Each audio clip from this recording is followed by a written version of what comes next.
A pandemia concentra a atenção de todos por razões óbvias, mas o Brasil precisa pensar, discutir, aprovar as reformas já.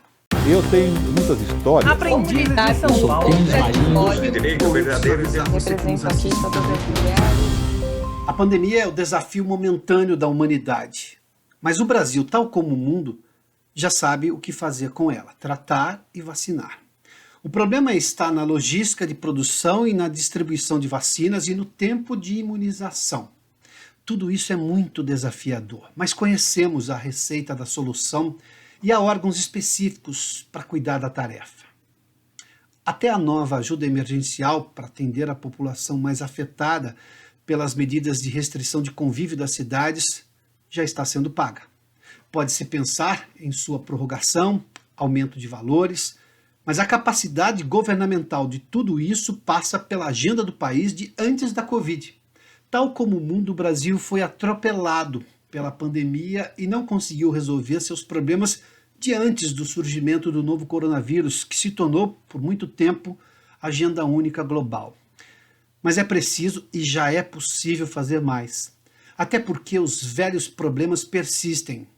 E além de imunes ao vírus, estes problemas ficaram ainda mais graves, como as contas públicas, aumentadas pelos gastos com saúde e ajuda financeira a empresas e pessoas.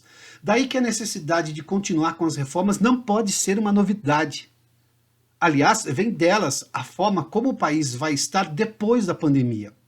Em tempos de discutir atividades essenciais, as reformas são muito essenciais e não podem esperar mais. Impossível imaginar que o Congresso não possa se debruçar em discutir e votar com celeridade as reformas estruturais, dividindo a atenção e seu tempo com as medidas emergenciais para conter a pandemia e acelerar a vacinação. Afinal, são 513 deputados e 81 senadores que, no universo das comunicações online, têm 7 dias por semana para fazer avançar o que é preciso. Quem se negaria a dizer não ao país numa hora dessas? Hoje, de fato, só Paulo Guedes, sejamos justos, o ministro da Economia, insiste em defender a urgência das reformas a toda hora, onde quer que ele fale. E o apelo é simples. As reformas são o primeiro meio sustentável para começarmos a moldar que país queremos no futuro breve. Já no fim deste ano, no começo do ano que vem, quando a pandemia poderá ser só uma lembrança ruim do passado. O Brasil vai continuar, tem de continuar. A tese de que a pandemia impede o Congresso de se dedicar às reformas é deficitária em lógica e noção de serviço público.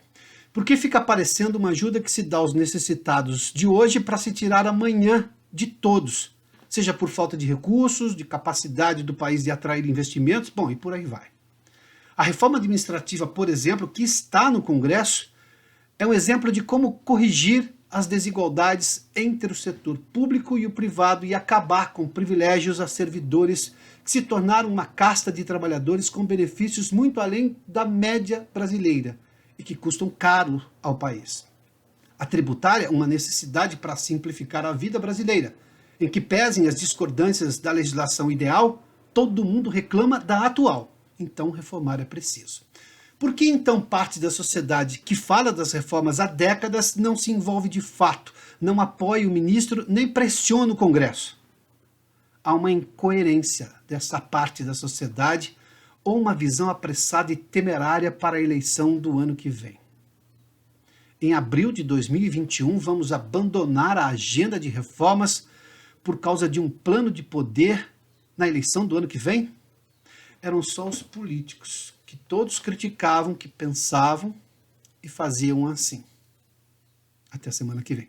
Eu tenho muitas histórias. Aprendi em São Paulo. Represento aqui todas as mulheres.